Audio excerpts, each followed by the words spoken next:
Parallel resonance, series resonance, series resonance. सबसे पहला point क्या, रेजोनेंस के टाइम पे आप बताते चलना, जैसे इसका इम्पीडेंस बताओ, इसका जेड बताओ, जेड क्या है, मतलब सिंपल पहले पूरा लिख लेते, जे एक्सएल माइनस एक्स, ऐसे लिखते हैं। बट जब बात आती है किसकी, पैरेलल सर्किट के लिए, पैरेलल सर्किट के लिए क्या आसान होता है, इम्पीडेंस या एडमिटेंस, एडमिटेंस। तो बोलो जरा, Y G plus J B C minus B L, ठीक है, J plus B C minus B L, just opposite होता है, मतलब वहां पे इंडक्टर, वहां पे कैपेसिटिव क्या है, नेगेटिव, यहाँ पे कैपेसिटिव क्या होता है, पॉजिटिव। बात समझ में, ठीक है। तो G Y equal to G plus J B C minus B L, parallel circuit है, 1 upon Z equal to 1 upon R plus 1 upon J omega L plus 1 upon J omega C, ठीक है ना। मतलब क्या बोल रहा हूँ मैं, मतलब जब ये सर्किट आएगा तो आप इसे पैरेलल में सारे दिख रहे हैं, 1 अपॉन जेड इक्विवेलेंट क्या बोलोगे आप, 1 अपॉन आर बोलोगे, 1 अपॉन आर प्लस 1 अपॉन जे ओमेगा एल, मतलब जे एक्सएल, और यहाँ पे क्या बोलोगे, प्लस जे ओमेगा सी, मतलब 1 अपॉन जे ओमेगा सी एकदम ऊपर चला जाएगा। यहाँ पे क्या लिखेंगे, 1 अपॉन जेड सी, तो 1 अपॉन जेड सी 1 अपॉन जे ओमेगा सी एकदम ऊपर चला जाएगा। फिर इसी को तो मैंने लिखा, 1 अपॉन आर को क्या लिख दिया जी, 1 अपॉन ओमेगा एल को क्या लिख दिया बी एल, और 1 अपॉन जे को माइनस जे, और ये ओमेगा सी को बी सी, और ये जे, क्लियर है क्या, ठीक है। तो ये यहाँ पे डायरेक्ट मैंने, और रेसिप्रोकल दूसरा, यहाँ पे अभी मैं रेजोनेंस नहीं करा रहा, अभी मैं सिर्फ इंफॉर्मेशन कलेक्ट कर रहा हूँ जो जो मुझे पता है। सप्लाई वोल्टेज ही, टोटल भी इक्वल टू क्या था, V R plus J V L minus V C, क्योंकि हमने रेफरेंस किसको लिया है, करंट को, रेफरेंस किसको लिया है, करंट को, तो फेजर सम किसका लेंगे, वोल्टेज का। इधर आ जाओ, इधर आ जाओ, रेफरेंस किसको लिया हमने, वोल्टेज को, तो फेजर सम किसका लेंगे, करंट का। तो आई इक्वल टू बोलो जरा, I equal to what, I R plus J I L minus J I L, voltage को रेफरेंस लिया है। अब इंडक्टर का करंट क्या करता है, lag lead, lag minus J I L, आ रही बात समझ में, तो बोलो plus J I L minus J I L, minus J I L, और plus J I C minus J I L, बोलो हाँ या ना, या फिर इसी को अगर मैं कॉमन ले लूं तो क्या आ जाएगा, plus J I C minus I L, कैसे नो, ठीक है, plus J I C minus I L, तो ए सीरीज रेजोनेंस और ए पैरेलल रेजोनेंस, मतलब अभी ये सिचुएशन थी जो हमने देखी है, ठीक है। अब यहां पे जैसे सीरीज रेजोनेंस की बात करें, सीरीज रेजोनेंस की बात करें तो सीरीज रेजोनेंस में क्या हुआ है, एक्सेल, देखो अब एट रेजोनेंस, मतलब इन दोनों पॉइंट में कॉमन पॉइंट है क्या, बोलो, किसी को लाइन याद है वो, मैंने बोला था कि लाइक दैट इज यूनिवर्सल, जैसे अगर आप ऐसा बोलोगे कि XL equal to X C, that is not valid for this, अगर आप बोलोगे B L equal to B C, that is not valid for this, एक पॉइंट मैंने बोला था that is universal, very good, imaginary part is zero, समझ में, imaginary part is 0, that is valid for each circuit, having resonance. फिर है, ठीक है, कि अगर आपको किसी सर्किट में रेजोनेंस देखना है कि किस फ्रीक्वेंसी पे हो रहा है या फिर रेजोनेंस की चीजें कैलकुलेट करनी है, सिंपली क्या करना है, इमेजिनरी वाले पोर्शन को जीरो कर देना है। आगे बात समझ में, ठीक है। तो at resonance imaginary part of Z is what? Zero. At resonance, imaginary part of admittance is zero. Even imaginary part of voltage is zero. Imaginary part of current is zero. मतलब बस आपको याद क्या रखना है कि जो इमेजिनरी पार्ट है ना वो जीरो हो जाए, तो मतलब समझ जाओ कि सर्किट किस पे आ चुका है, रेजोनेंस पे आ। क्लियर हुआ? तो बस अब यहां से चीजें स्टार्ट कर देते हैं। जैसे यहाँ पे इमेजिनरी पार्ट जीरो हुआ था तो क्या हुआ था बताओ जरा, इमेजिनरी पार्ट जीरो था तो क्या था, लाइक कि imaginary of Z is equal to zero. मतलब तो देखो XL minus XC is equal to zero, मतलब XL minus XC is zero, या फिर XL इज इक्वल टू क्या हो गया था, XC। बोलो हाँ या ना। ये किसके लिए, सीरीज के लिए। इधर आ जाओ, imaginary of Y is equal to zero. Y zero मतलब क्या हुआ, BC is equal to BL, BC minus BL is equal to zero, BL is equal to BC। Yes no, यहां तक बात क्लियर है क्या?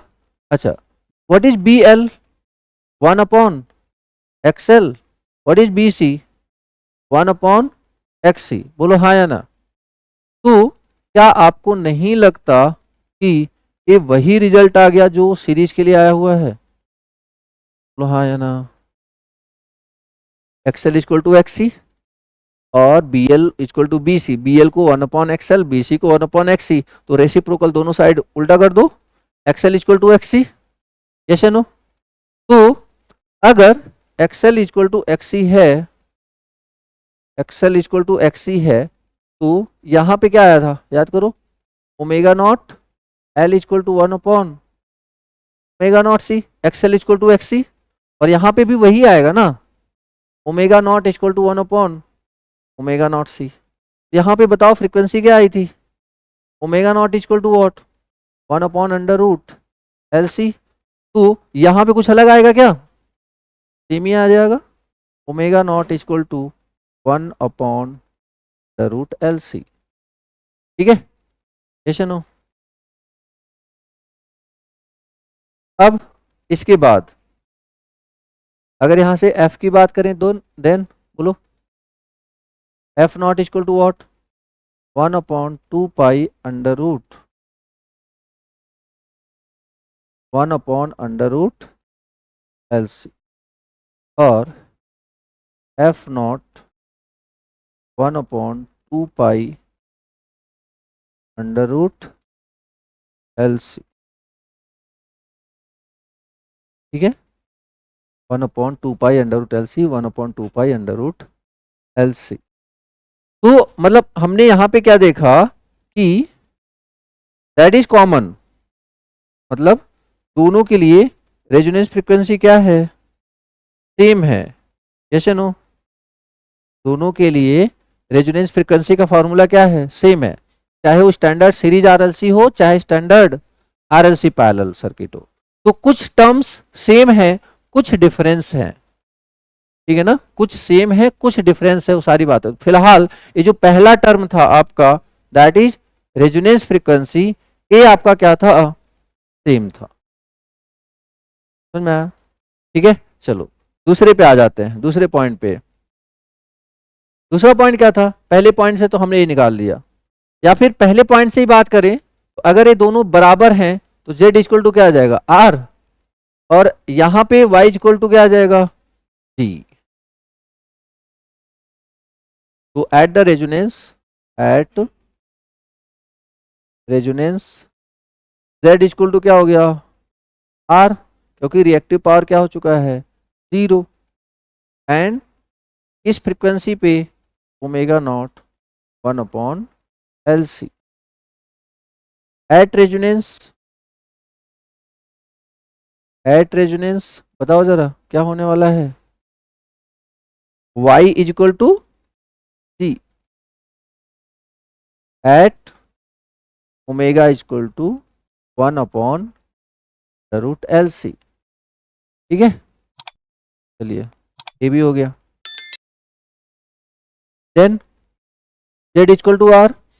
अब एक बात बताओ, जो Z है ये मिनिमम है मैक्सिमम है, Z इज मिनिमम, तो करंट क्या था, मैक्सिमम,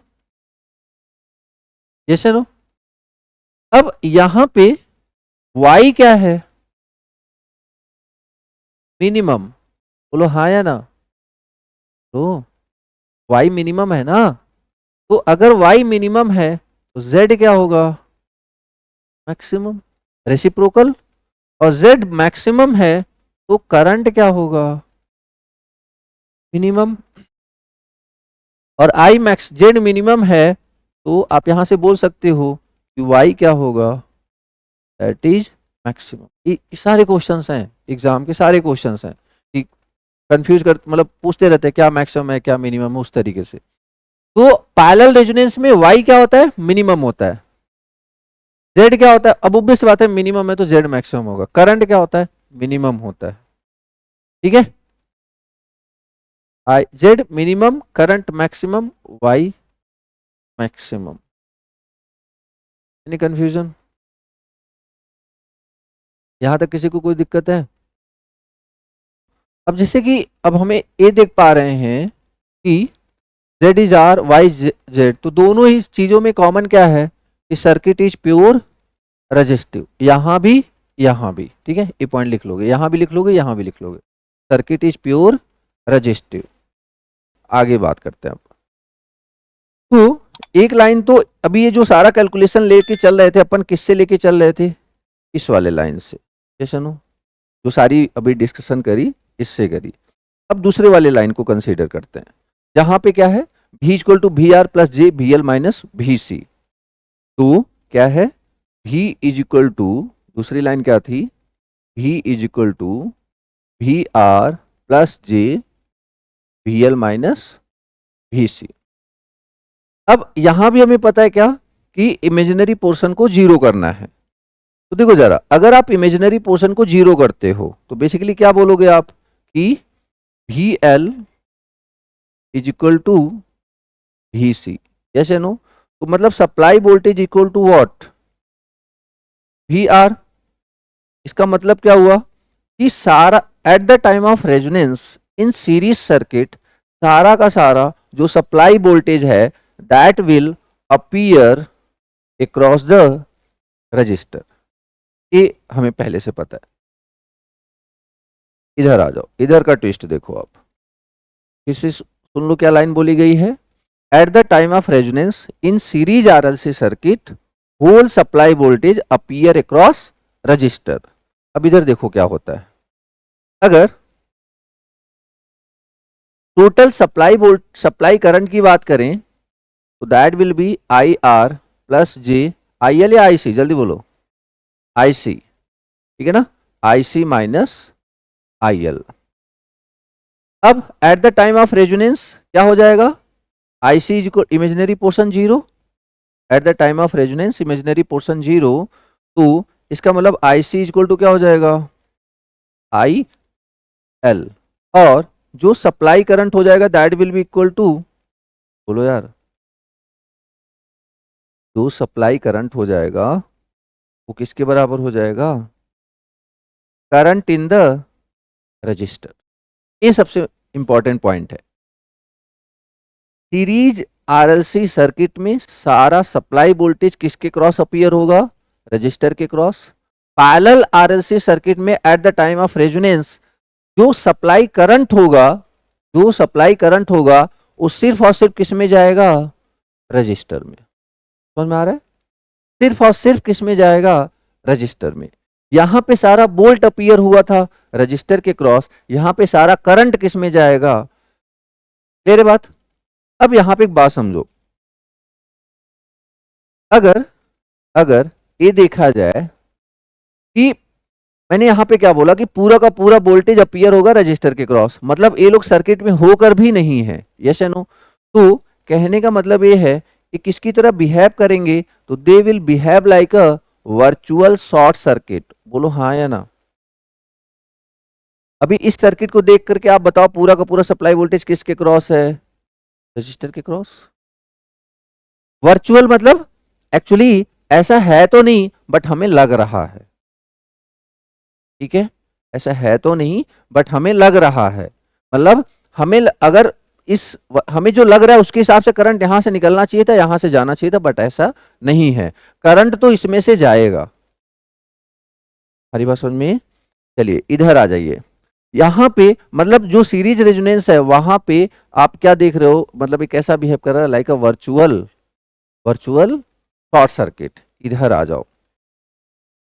अगर आप चाह रहे हो कि पूरा का पूरा करंट इसमें जाए, अगर आप चाह रहे हो कि पूरा का पूरा करंट इसमें जाए, तो क्या आप चाहोगे कि इधर करंट जाएगा? नहीं।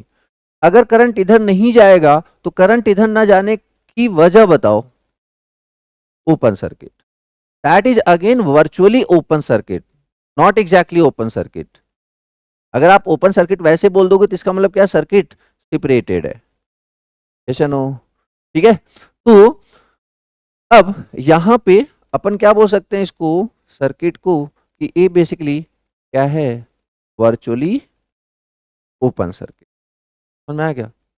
मतलब यहां से करंट पूरा का पूरा इसमें जाना चाहिए, दैट इज वर्चुअली, मतलब लाइक कि हमें ऐसा लग रहा है कि पूरा करंट, बट ऐसा होगा नहीं, ठीक है ना?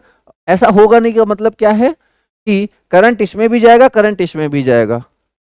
कहाँ से आ रहा है करंट? एक्चुअली इसमें जो करंट जाएगा वो इसे ये देगा, मतलब एक तरीके से आप ये समझो करंट यहीं से यहीं पे फ्लो हो रहा होगा, इसका इससे कोई लेना देना नहीं होगा। सर यहाँ पे करंट आया क्यों? क्योंकि हो चुका है रेजोनेंस, और ए अपनी एनर्जी इसको ट्रांसफर करेगा, इसकी एनर्जी ए लेगा, तो लाइक आपस में ये एक्सचेंज कर रहे होंगे। यही वजह है कि एक दूसरे को ही ये फीड कर रहे होंगे, जैसे नो? ठीक है। सर यहाँ पे क्या हुआ एक्चुअली? यहाँ पे क्या हुआ? यहाँ पे तो पूरा का पूरा सप्लाई वोल्टेज इसके क्रॉस आ गया, तो इनके क्रॉस वोल्टेज अपीयर होगा, क्या होगा?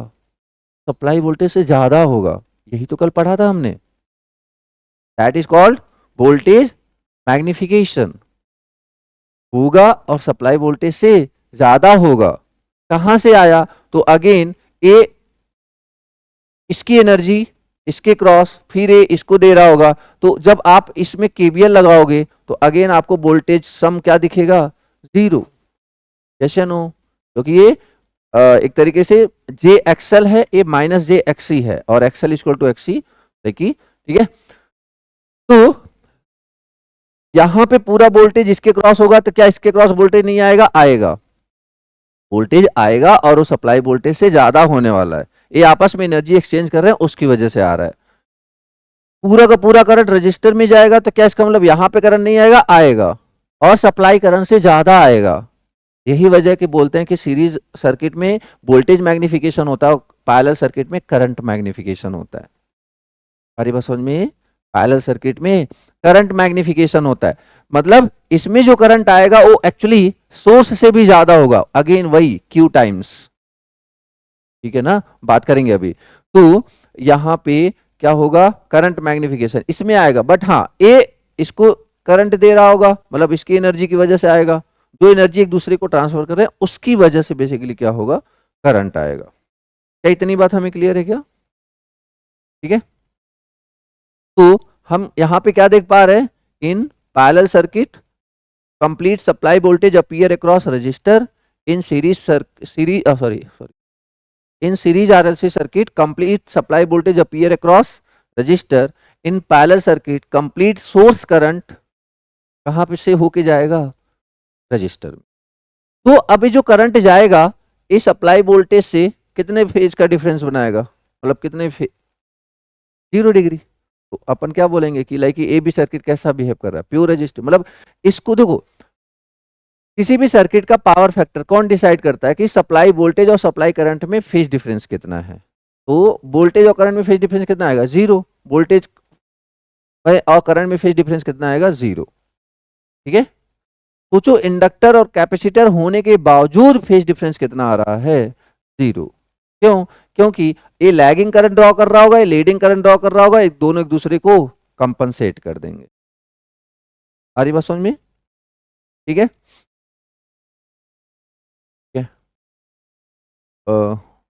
डन। जैसे फॉर एग्जाम्पल, अब जैसे यहाँ पे क्वेश्चन कैसे आएगा कि मान लीजिए यहाँ से 10 एम्पियर करंट जा रहा है, 10 एम्पियर, तो बताओ रजिस्टर में से करंट कितना जाएगा, 10 एम्पियर पूरा का पूरा जाएगा। ठीक है ना। और इसमें कितना जाएगा, that is Q times, Q times, that is known as current magnification. समझते हैं इसको। तो यहां पे क्या हुआ, यहां पे क्या हुआ, करंट मैग्निफिकेशन। और यहां पे क्या देखने को मिला था, बोलो यार, voltage magnification,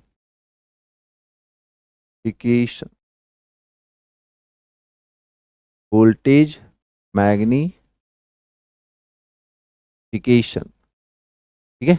current magnification end voltage magnification.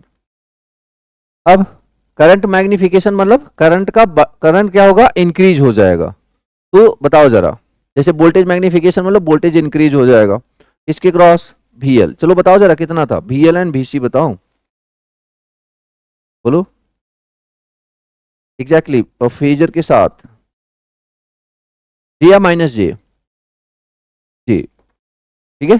तो J Q times of supply voltage, जितना सप्लाई वोल्टेज होगा उसमें क्यू से मल्टीप्लाई होकर के आपका वोल्टेज अपीयर होगा किसके क्रॉस, इंडक्टर के cross. What is VC, minus J Q into VS।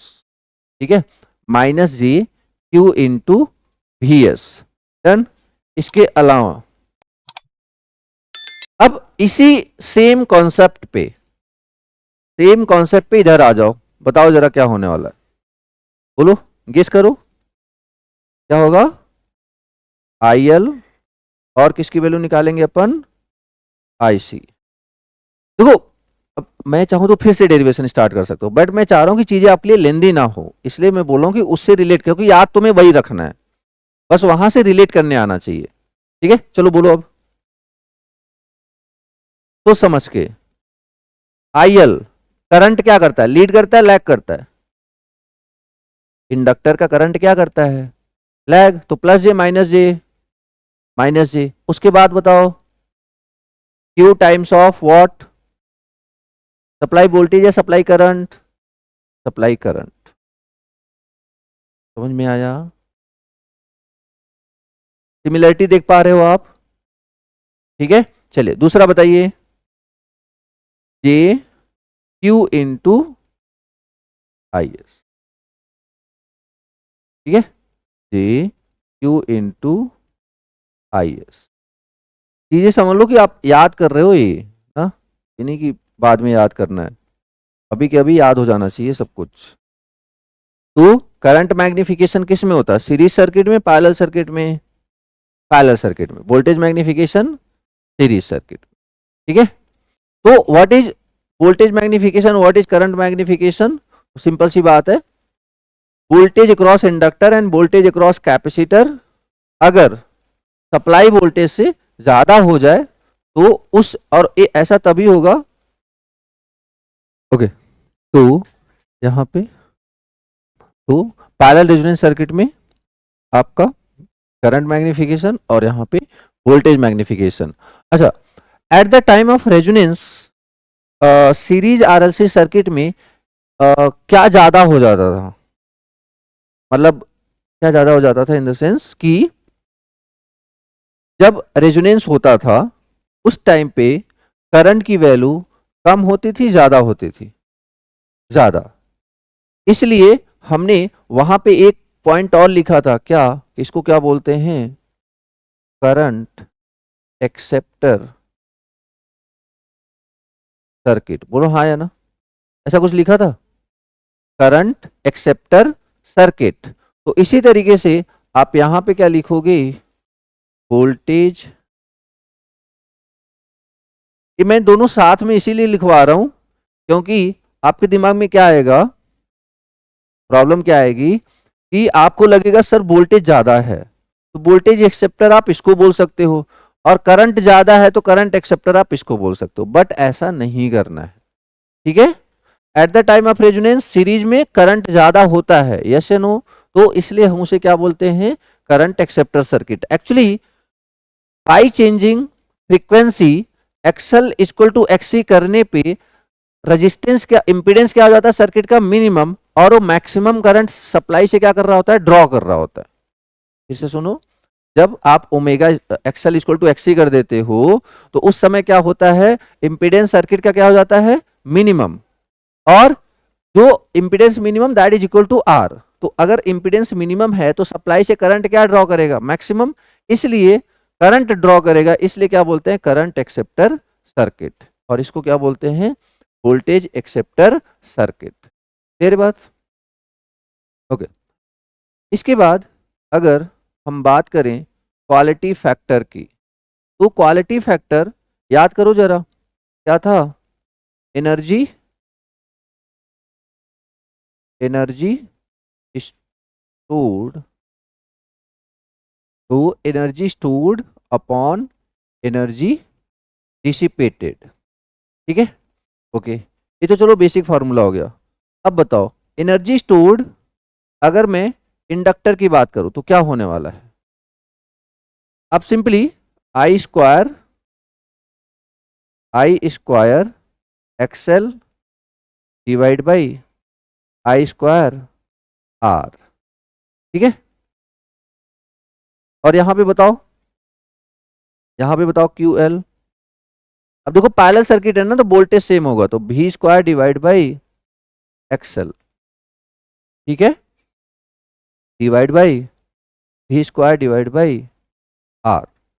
मैंने यहाँ पे एक्चुअली पावर है, पावर इनटू टाइम एनर्जी होता है, तो मैंने टाइम ऊपर भी मल्टीप्लाई करना, नीचे भी मल्टीप्लाई करना, कैंसिल कर देना है, ठीक है ना, तो उसके लिए कंफ्यूज नहीं होना है। तो क्यू एल, चलिए इसी तरह से क्यू सी बताइए जरा, क्यू सी बोलो, V square divide by X C, V square divide by R, this is what energy stored in parallel circuit, this is what energy dissipated.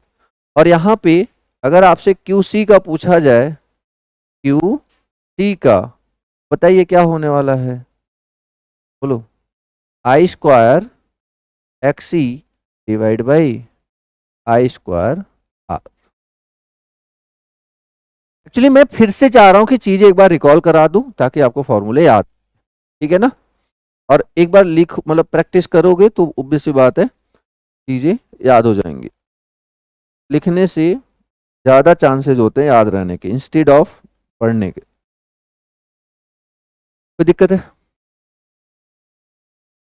रटने की कोशिश करना ही नहीं है, समझने की कोशिश करना है, एग्जाम में इतना स्टेप लिखने में कोई टाइम नहीं लगने वाला है, ठीक है ना, रटने की कोशिश नहीं करना है, समझने की कोशिश करना है, सिर्फ ये फॉर्मूला याद कर लेना है, energy stored divide by energy dissipated, done. चलिए अब यहां पे आते हैं नेक्स्ट पॉइंट पे, तो क्यू क्या हो जाएगा, क्यू एल क्या हो जाएगा, तो आई स्क्वायर, देखो जरा, आई स्क्वायर कैंसिल, तो क्या हो जाएगा, एक्सएल बाई आर, ठीक है। चलिए क्यू, क्यू सी का भी बता दो, क्यू सी का क्या हो जाएगा, X C by R, I square cancel, question हो। अब यहाँ पे what is the value of X L, omega, but omega naught लिखेंगे क्योंकि ये सारी बातें किस पे चल रही हैं, रेजोनेंस पे, तो यहाँ पे क्या हो जाएगा, omega not L by R, यहाँ पे क्या हो जाएगा, 1 upon omega naught R C, बोलो हाँ या ना, ठीक है, 1/ओमेगा नॉट आर सी। इधर देखो जरा, इधर देखो, क्यू एल बताएंगे क्या आएगा, देखो Q L, V square by X L, V square by R, तो V square cancel, R upon X L, yes या नो, देखो V square by X L, V square by R, अब एकदम ऊपर जाएगा और भी स्क्वायर और ये भी स्क्वायर कैंसिल हो जाएगा, तो R by X L, R by X L, yes या नो, ठीक है, आर बाई एक्सएल। इसके अलावा अगर बात करें क्यूसी की, बोलोगे R upon X C. What is the value of X L, omega not L, omega not L. और यहां पे बताओ R upon 1 upon omega C, basically क्या हो जाएगा, omega naught R into C, जैसे नो, देखो यहाँ पे, क्योंकि एक्सी क्या होता है 1/ओमेगा नॉट सी।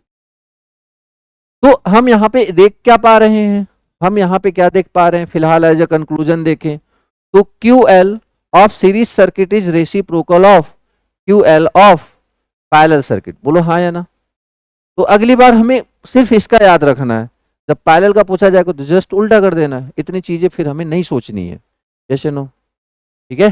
देखो omega not L by R, यहाँ पे क्या है R by omega not L, 1/ओमेगा नॉट आर सी, यहाँ पे क्या है ओमेगा नॉट आर सी, समझ में आया क्या, डन, ओके आगे बढ़े, ओके। तो देखो उसके बाद तो यहाँ पे क्यू एल की बात करें तो हमने क्या लिखा था, omega not L by R, और ओमेगा नॉट हमें पता है क्या होता है 1/√LC into L by are, ठीक है। तो दूसरा क्यू सी की बात करें, क्यू सी क्या हो जाएगा, बोलो 1/ओमेगा नॉट आर इंटू सी, तो ओमेगा नॉट की वैल्यू क्या हो जाएगी √LC, मतलब 1 जैसे देखो ओमेगा नॉट की वैल्यू लिखेंगे 1/√LC, तो √LC ऊपर चला जाएगा और ये आर और ये सी आ जाएगा, जैसे नो। तो फाइनली अगर RLC के फॉर्म में बात करें तो क्या आ जाएगा 1/R √L/C, जैसे नो, ठीक है। यहां पे बात करें Q, तो ए भी कितना आएगा 1/R, 1/R, √C कैंसिल हो जाएगा, तो L अपॉन, समझ में एक ही फॉर्मूला आ रहा है, यार ऑब्वियस सी बात है, क्वालिटी फैक्टर दोनों का एनर्जी सेम है तो दोनों का क्वालिटी फैक्टर का फॉर्मूला भी क्या होना चाहिए, एक ही आना चाहिए, ठीक है। तो 1/R √L/C।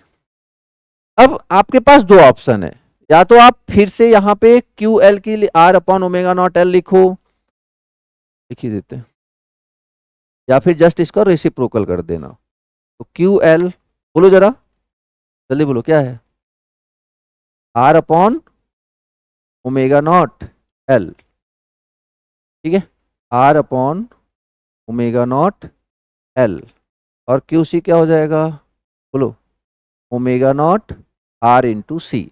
फिर क्या करेंगे, ओमेगा नॉट की वैल्यू रखेंगे, क्या रखेंगे ओमेगा नॉट की वैल्यू 1/√LC।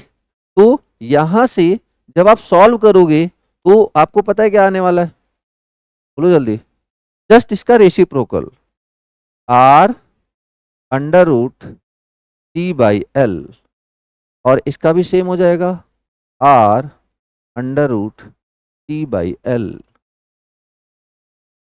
सुना है क्या, ठीक है। और कोशिश करो सारे डेरिवेशन, देखो सब तुम्हें पता ही है, रिवीजन करना है तो आप अपने खुद से कोशिश करो, मैं जस्ट हिंट दे रहा हूँ, मैं यहाँ पे लिख रहा हूँ तो आप भी अपने से लिखने की कोशिश करो, ठीक है ना, जस्ट कि आपका रिवीजन हो अच्छे से। तो हमने क्वालिटी फैक्टर के फॉर्मूले देखे, कहीं ना कहीं क्वालिटी फैक्टर के फॉर्मूले देखे, सीरीज रेजोनेंस के भी और पैरेलल रेजोनेंस के भी, ठीक है ना, सीरीज रेजोनेंस के भी और पैरेलल रेजोनेंस के भी। और एक रिलेशन हमने डैम्पिंग में देखा था, अगर आपको याद हो, डैम्पिंग में क्या था वो, zeta is equal to 1/2q, yes no, zeta is equal to 1/2q, ठीक है। तो यहां से अभी हमने q की वैल्यू देखी, बोलो जरा, अभी तो याद ही होगा, r√c/l, अभी जस्ट किया तो मैं याद करने की कोशिश कर रहा हूं, अदरवाइज तो मैं पूरा डिराइव करता है, याद रखना एग्जाम में आप पूरा डिराइव करोगे, ठीक है। सॉल्व करने पे कितना आ जाएगा, 1/2r√l/c, देख लेना, कुछ गलती हो तो बता देना। ओके, इसके बाद यहां पे क्या आ जाएगा, q बोलो, 1/q क्या हो जाएगा, क्या था, 1/r√l/c, तो बेसिकली कितना आ जाएगा, r/2 r/2√c/l, ठीक है। मैं फिर से बोल रहा हूँ, रटना एक भी नहीं है, सिंपल प्रोसीजर से जाना है, तभी चांसेज हैं आपके सही रहेंगे, नहीं तो फिर वही है, उसी में कंफ्यूज हो जाओगे। तो that is what, damping factor. बताओ जरा, डैम्पिंग अंडर डैम्पिंग के लिए जीटा की रेंज बताओ, 0 से 1, और अनडैम्पिंग के लिए, नो डैम्प, 0, ठीक है। Over damp zeta is greater than 1, critical damp zeta is equal to 1, ठीक है। ये बेसिक बातें आप याद रखोगे। तो कहीं ना कहीं उसकी वजह से कंडीशन भी चेंज हो जाएगा, बोलो हाँ या ना, कंडीशन भी चेंज हो जाएगा ना। जैसे अब जीटा का फाइनल फॉर्मूला क्या आ चुका है, 1/2r√l/c, और r/2√c/l, यहां पे r नीचे आ रहा है, यहां पे r ऊपर आ रहा है, यस नो, ठीक है। तो देखते हैं जरा, अब जैसे मान लो किसी ने बोला कि अनडैम्प्ड की कंडीशन बताओ, अनडैम्प्ड की कंडीशन बताओ, अनडैम्प्ड के लिए जीटा की वैल्यू क्या होती है, 0, जीटा की वैल्यू क्या होती है, 0, and what is the value of zeta for parallel circuit, 1/2r√l/c, 1/2r√l/c, yes no, 1/2r√l/c, और इसकी वैल्यू किसके बराबर होनी चाहिए, 0 के बराबर, बोलो हाँ या ना, यस नो, ठीक है। तो अब ये पॉसिबल कब है, जब आर की वैल्यू क्या रखोगे आप, इनफाइनाइट। तो अगर आप पैरेलल सर्किट में अनडैम्प्ड चाहते हो, प्योर ऑसिलेशन चाहते हो, अच्छा अनडैम्प्ड का मतलब प्योर ऑसिलेशन, ये भी याद रखना, अगर कोई फोर्स रोकने वाला है ही नहीं तो सिर्फ और सिर्फ क्या करेगा, ऑसिलेशन ही तो करेगा। कोई पेंडुलम है, अगर वैक्यूम में उसे कर दो आप एक तरफ से ऑपरेट, तो हमेशा चलता रहेगा, ऑसिलेट हमेशा करता रहेगा, क्यों, क्योंकि कोई डैम्पिंग फोर्स है ही नहीं जो उसे रोकेगा, जैसे नो, ठीक है। तो यहां पे कंक्लूजन क्या निकला, अगर पैरेलल सर्किट में आप चाहते हो कि डैम्पिंग ना हो, अनडैम्प्ड, या फिर आप एक लाइन और लिख लेंगे क्या, प्योर ऑसिलेशन, प्योर ऑसिलेशन, ठीक है, प्योर ऑसिलेशन, तो इस केस में बेसिकली क्या हो जाएगा, आर की वैल्यू इनफाइनाइट। और इसमें अगर सीरीज में आप चाहते हो तो जीटा की वैल्यू क्या थी, देखो जरा, जीटा की वैल्यू क्या थी, r/2√c/l, r/2√c/l की वैल्यू कितनी होनी चाहिए, 0, तो r की वैल्यू कितनी होनी चाहिए, 0। अब इसका फिजिकल सिग्निफिकेंस समझते हैं जरा सा, या सिंपल सी बात बताओ, टैंप, टैंप मतलब कि एक कोई ऐसा कंपोनेंट है जो उनकी रियल एनर्जी को डिसिपेट कर रहा है, बोलो हाँ या ना, पेंडुलम क्यों रुक गया? क्योंकि उसकी जो उसमें जो एनर्जी थी वो कहीं ना कहीं खर्च हो रही थी। कौन खर्च कर रहा था? एयर फ्रिक्शन, तभी तो रुका ना वो। In the same manner electrical circuit में जो एनर्जी डिसिपेट कर रहा होता है, कौन कर रहा होता है? रजिस्टर।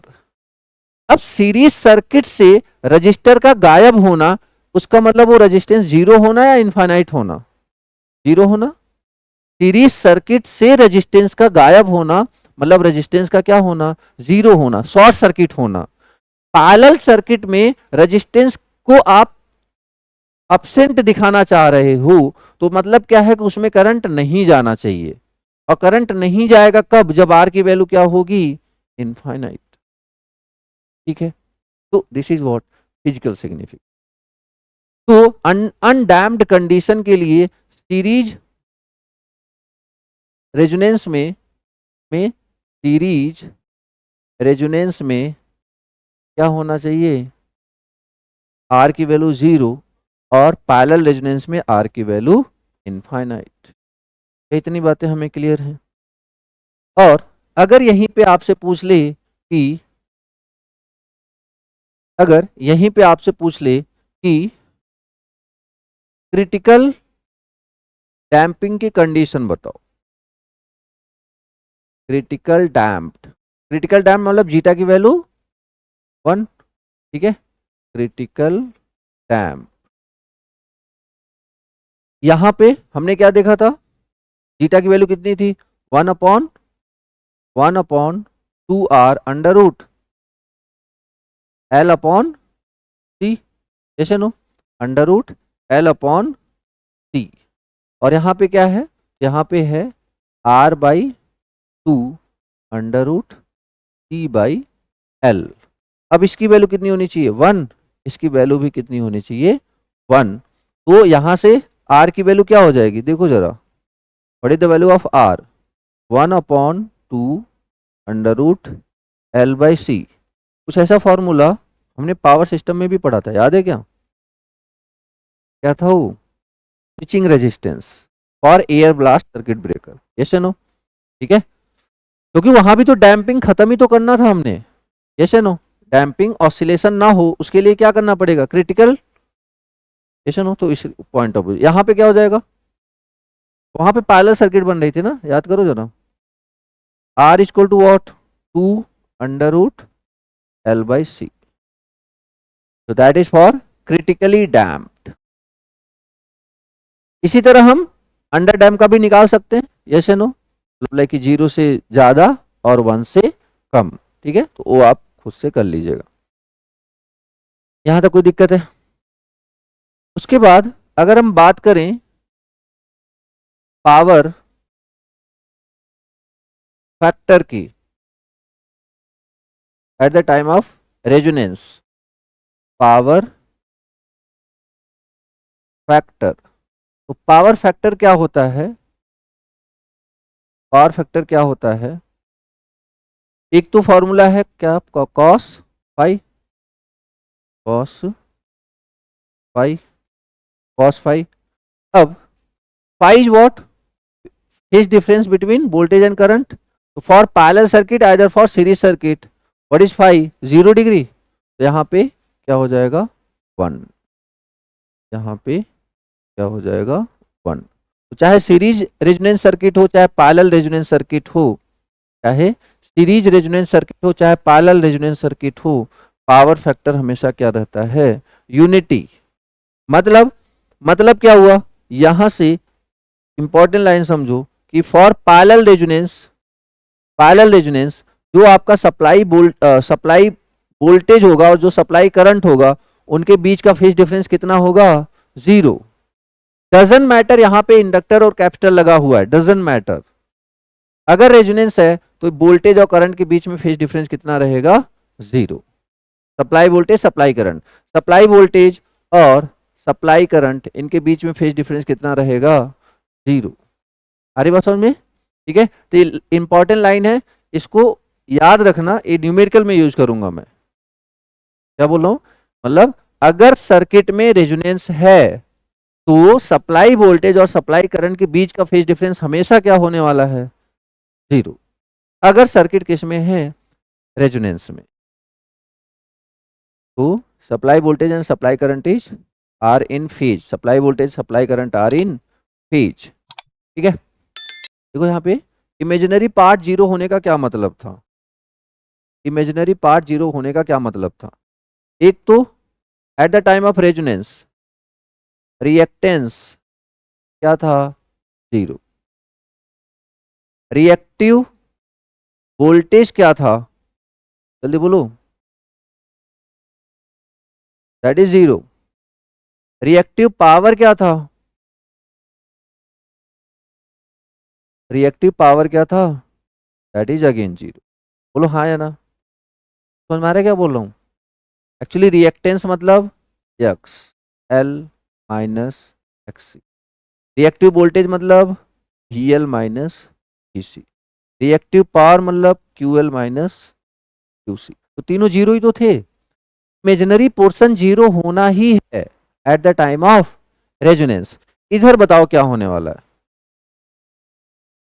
बोलो, रिएक्टेंस जीरो होगा या ससेप्टेंस जीरो होगा, तो ससेप्टेंस, तो ससेप्टेंस मतलब बेसिकली क्या बात हो रही है, B L minus B C या फिर B C minus B L, ठीक है, मैग्नीट्यूड जीरो हो जाएगा।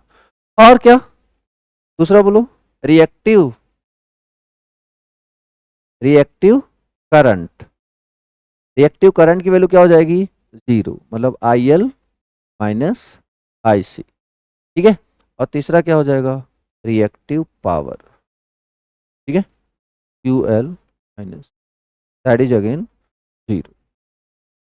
हाँ, एक फेजर पे बात कर लेते थोड़ा सा, तो फेजर में क्या आ जाएगा, रेफरेंस किसको लिया हमने, बोलो, सीरीज में रेफरेंस किसको था, तो इसमें था आपका करंट और इसमें क्या था, वोल्टेज। तो उसके बाद सबसे पहले क्या, जी आर, तो G R, then this is what V R, क्योंकि फेजर सम किसका ले रहे हैं, वोल्टेज का, फेजर सम किसका ले रहे हैं, करंट का, तो यहाँ पे क्या लिखूंगा मैं, आई आर, क्या लिखूंगा, आई आर, ठीक है, आई आर।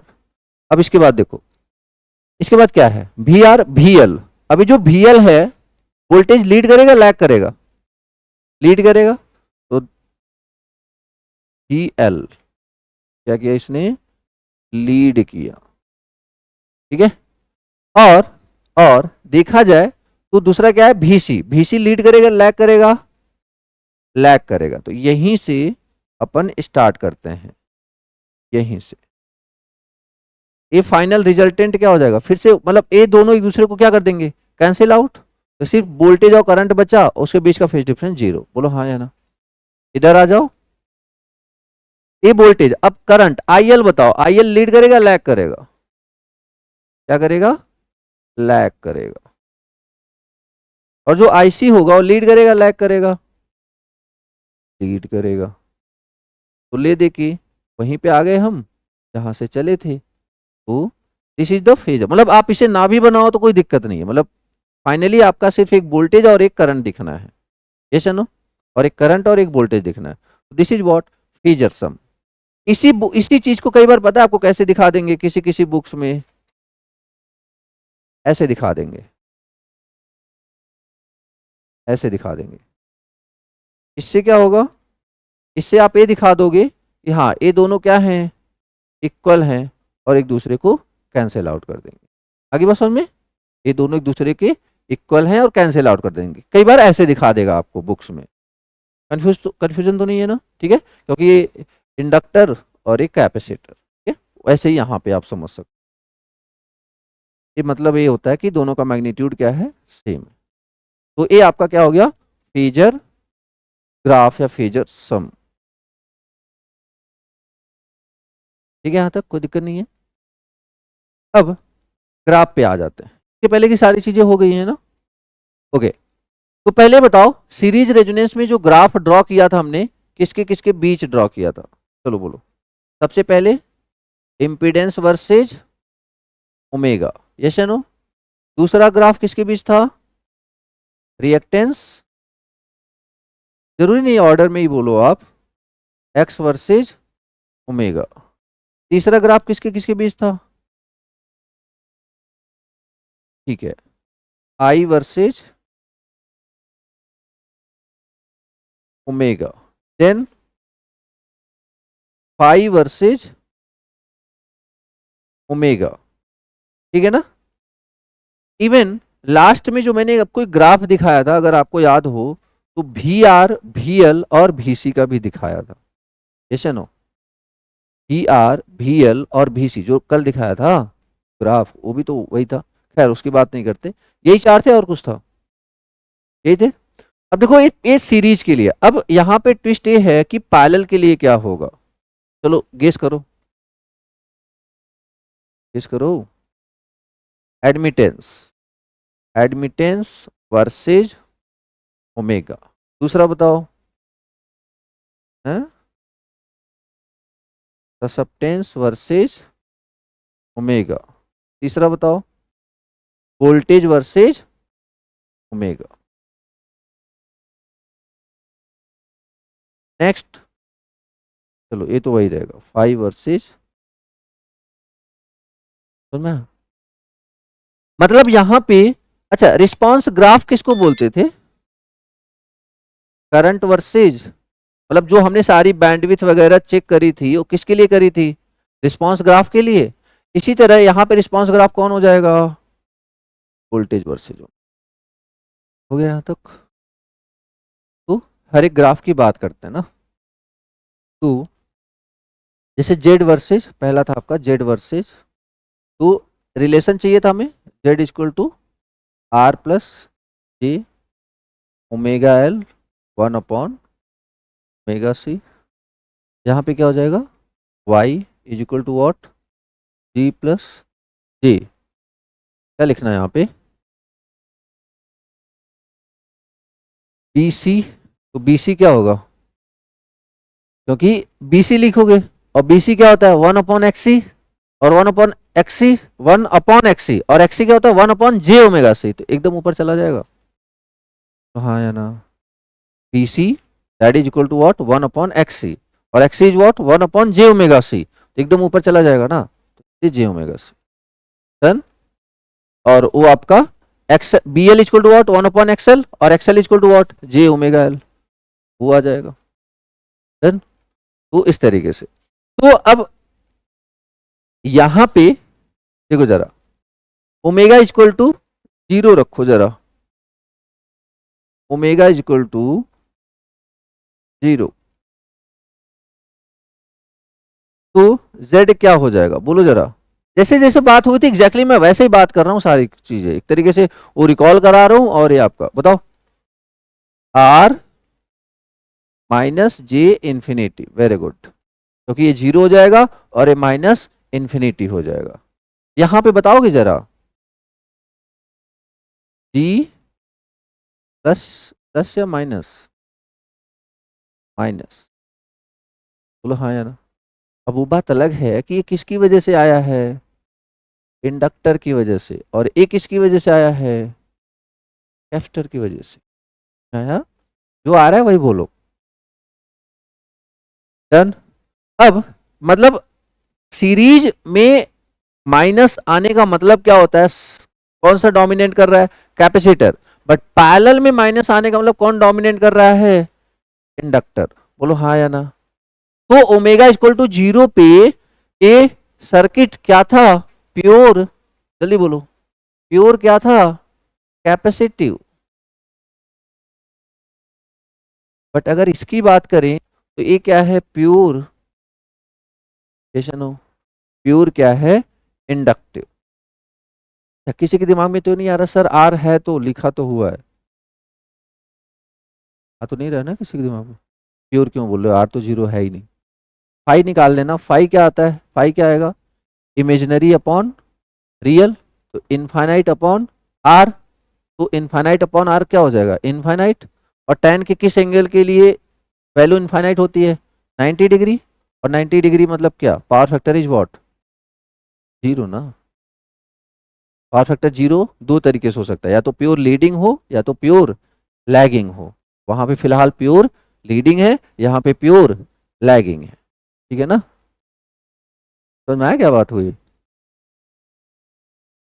तो प्योर कैपेसिटिव प्योर इंडक्टिव कब, ओमेगा इज इक्वल टू 0 पे। Omega is equal to 0 is what, before after resonance frequency या बिफोर रेजोनेंस फ्रीक्वेंसी। तो मतलब before resonance frequency series RLC circuit कैसा behave करेगा, capacitive. But parallel RLC circuit before resonance कैसा behave करेगा। तो अगली बार हमें सिर्फ एक का याद रखना है, अगर ये कैपेसिटिव है तो इंडक्टिव है, सिंपल, इतना दिमाग नहीं लगाना हमने। हमारी बात समझ में। पैरेलल, इसको मैं फिर से क्यों मेहनत कर रहा हूँ, सारी चीजें मैंने पढ़ाई है, मैं सिर्फ इसलिए मेहनत कर रहा हूँ कि इसी के थ्रू मैं आपको ये चाहता हूँ कि ये चीज आपको रट जाए अच्छे से, वो भी रिवाइज हो जाए, ये भी चीजें याद आ जाए आपको, ठीक है ना। तो इसका मतलब क्या है कि ओमेगा इक्वल टू 0 पे प्योर कैपेसिटिव है, ओमेगा इक्वल टू 0 पे प्योर इंडक्टिव है। तो मतलब जहां पे कैपेसिटिव वहां पे इंडक्टिव, जहां पे इंडक्टिव वहां पे कैपेसिटिव, जहां पे वो लीडिंग वहां पे लैगिंग, जहां पे वो लैगिंग वहां पे ये लीडिंग, सिंपल, इसे नो, ठीक है। तो पावर फैक्टर में चेंज देखने को मिलेगा आपको। ओके, तो पहला जो ग्राफ था इसका था Z versus omega, Z versus omega, कैसा था, भी कर्व इन्वर्टेड भी कर्व, कैसा था, भी कर्व, ये Z और ये ओमेगा, ये आपका ये कुछ ऐसा था, ठीक है। चलो, तो इसी तरीके से अगर यहां पे देखा जाए, यहां पे तो क्या होने वाला, सब कुछ उल्टा ही करना है, तो ये ऐसे ही आएगा। वो बात अलग है कि वो Z है और ये क्या है, Y। एक्सप्रेशन तो वैसा ही था ना यार, देखो ना, कोई डिफरेंस है क्या एक्सप्रेशन में। ये तो आपको पता है ना कि ये क्या बोलते हैं कि ये कैपेसिटर की वजह से है, वो इंडक्टर की वजह से है, तो आपको पता है। अगर किसी को ऐसे दोगे तो बोलोगे कि यार इसके फंक्शन में कोई डिफरेंस है क्या, नहीं, सेम तो है। वो बात अलग है कि Z है ये Y है, आगे बात समझ में। तो ठीक है, सब कुछ उल्टा करने के चक्कर में ये सब ध्यान रखना, कुछ कुछ बातें। चलो अब बताओ,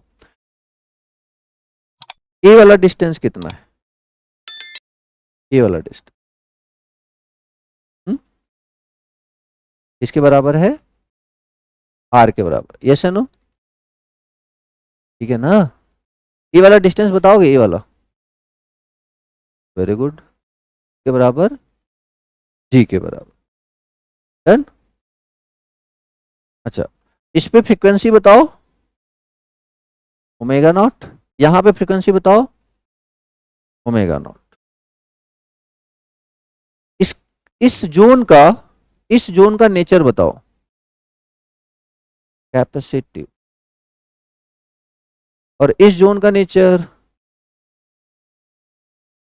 नहीं प्योर नहीं, प्योर तो ओमेगा इक्वल टू इनफाइनाइट पे होगा, मैं तो पूरे रीजन की बात कर रहा हूं ना, ठीक है। चलिए इधर बताइए, यहां पे क्या होगा, इस वाले रीजन में, before resonance inductive, after resonance capacitive, ठीक है।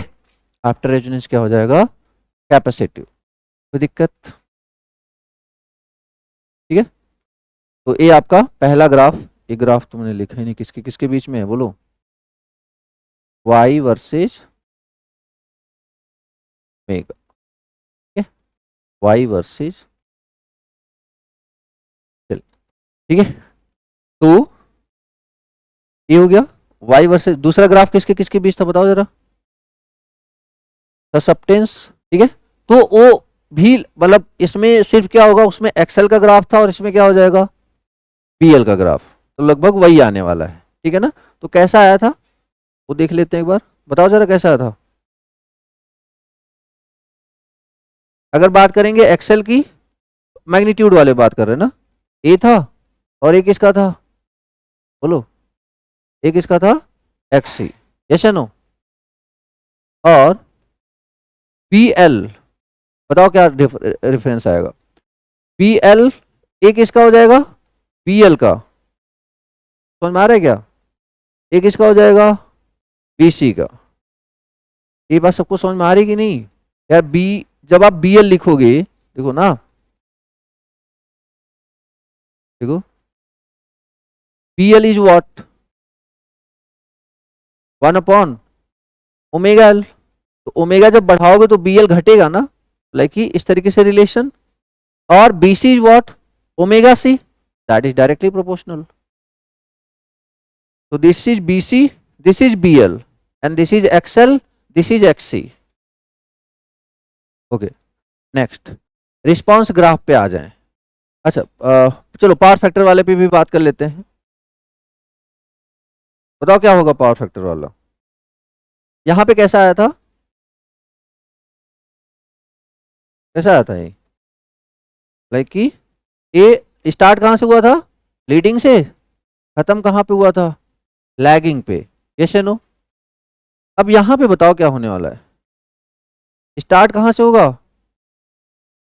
लैगिंग पे, ठीक है ना, स्टार्ट कहां से होगा, लैगिंग पे, खत्म कहां पे होगा, लीडिंग पे। एक इसका है पाई वर्सेज ओमेगा, पाई वर्सेज ओमेगा, 90 डिग्री लीडिंग से स्टार्ट होता था, 90 डिग्री लैगिंग से स्टार्ट होगा। ओके, अब नेक्स्ट बात करें सीरीज रेजोनेंस। अब इसमें जो ग्राफ बच रहा है वो कौन सा बच रहा है, रिस्पांस ग्राफ। ये रिस्पांस ग्राफ था किसका, किसका था ये, सीरीज आर एल टी का। किसके किसके बीच ग्राफ था, current versus omega, current versus omega, ठीक है ना। तो एक बार ध्यान से सुन लो, ठीक है, करंट वर्सेज ओमेगा, तो before resonance omega 1, after resonance omega 2, ये आपका बैंडविड्थ था। तो इसमें रिस्पांस देख रहे करंट का, मतलब करंट धीरे धीरे बढ़ रहा था, फिर क्या हुआ मैक्सिमम, फिर घटने लगा। तो अब देखो ये आपके सामने रिस्पांस ग्राफ आने वाला है किसका, पैरेलल आर एल टी का।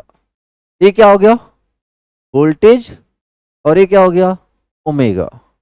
अरे बात समझ में, ये हो गया वोल्टेज, ये हो गया ओमेगा। अब अच्छी बात क्या है कि सब कुछ सेम है, सब कुछ सेम है, रिस्पांस का ग्राफ भी वही है, बस डिफरेंस क्या क्या आने वाला है वो समझ लेते हैं।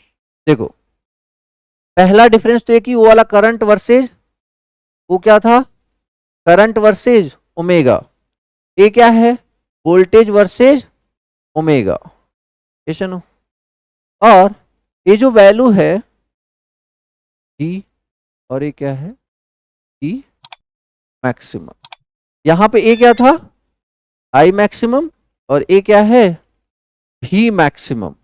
पैरेलल आरएलसी का रिस्पांस ग्राफ किसके किसके बीच बनेगा, तो भी वर्सेज ओमेगा, भी वर्सेज ओमेगा। ये था आपका current versus omega, current versus omega. चलिए इधर आ जाइए, अब यहां पे देखो जरा, तो अब ये जो ओमेगा 1 है, इसमें याद करो सर्किट का नेचर कैसा था, इंडक्टिव कैपेसिटिव, अभी थोड़ी देर पहले बात हुई, इंडक्टिव कैपेसिटिव,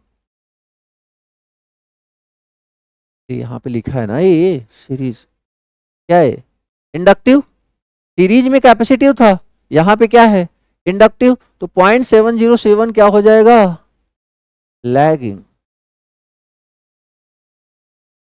ठीक है। अच्छा यहां पे देखो क्या है, एक बार देख लो फिर लिख लेना ना, एक बार देख लो क्योंकि जल्दी जल्दी चीजें हो जाएंगी ना। देखो नहीं तो बाद में कंफ्यूजन आएगी। यहां पे x1 इक्वल टू क्या है, -r, यहां पे x1 की जगह क्या होगा, b1, ठीक है, x1 की जगह क्या होने वाला है, b1, and that is equal to what, lagging में, हाँ ठीक है, minus G, lagging parallel circuit में लैगिंग में क्या होता है, माइनस, जैसे नो, सीरीज में लीडिंग में क्या होता है, माइनस, तो हमें पता है लैगिंग है तो बेसिकली माइनस, क्लियर। तो यहां पे क्या था, x1 equal to minus are, यहां पे क्या हो गया, b1 इक्वल टू माइनस जी, यहां पे क्या है, z1 equal to root two R, यहां पे गेस करो, y equal to root two G, हाँ ठीक है, y1 equal to root two G, यहां पे i1 equal to I maximum by root two है, यहां पे क्या होगा, v1 equal to v maximum by root two, five equal to 45 degree, leading या लैगिंग, लैगिंग, समझ में आया क्या, नेचर यहां पे कैसा होगा, तो लैगिंग है तो इंडक्टिव, ठीक है, इधर आ जाओ, अब उधर की सारी बातें अपन उधर कर लेते हैं, तो ये लैगिंग है तो ये क्या हो जाएगा, 0.707 लीडिंग, पावर मैक्सिमम यहां पे क्या हो जाएगा, B2 is equal to G, Y2 is equal to root two G, and V2 is equal to V maximum divide by root two, and phi equal to 45 degree, lagging leading, leading, clear हुआ, अब बना लो आप response graph of parallel RLC circuit, यहां पे एक formula आप और लिख लोगे, जैसे इसका बैंडविड्थ, बैंडविड्थ, बाकी सारे फॉर्मूले तो बता दिए क्वालिटी फैक्टर के, बस एक बैंडविड्थ था, यहां पे क्या था, resonance frequency divide by quality factor, ठीक है, तो quality factor is equal to what, bandwidth, ये फॉर्मूला है तो दोनों के लिए वैलिड, मतलब देखिए same formula that is valid for this also, ठीक है, मतलब कुछ अलग नहीं है इसमें, वो बात क्यू की वैल्यू अलग अलग आनी थी वो तो मैंने बता दिया था आपसे, बट ये फॉर्मूला सबके दोनों के लिए वैलिड है, resonance frequency divide by quality factor, ठीक है ना, बट यहाँ पे एक चीज जो आप याद रखोगे, जैसे इसका बैंडविड्थ का फॉर्मूला आपने क्या रखा था, याद करो, आर बाई एल, बैंडविड्थ मतलब omega two minus omega one, क्या था, आर बाई एल, इसके लिए आप क्या याद रखोगे, बस ये थोड़ा सा याद रख लो, omega two minus omega one, 1/RC, ठीक है, बस ये याद रख लेना आप। Welcome to CDG Educators. We provide coaching for electrical engineering, civil engineering, and other HPRCA exams.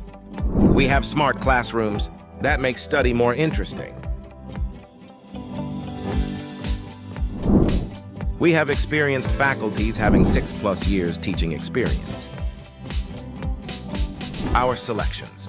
50+ students were selected for various government jobs last year and many more to come.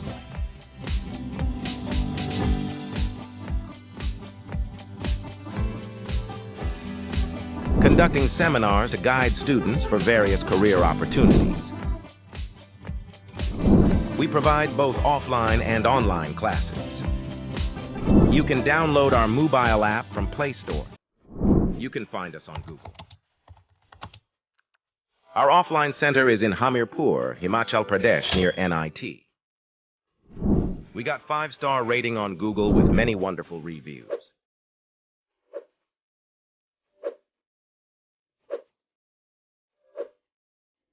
Join us on YouTube, Instagram, and Telegram. Thanks for watching.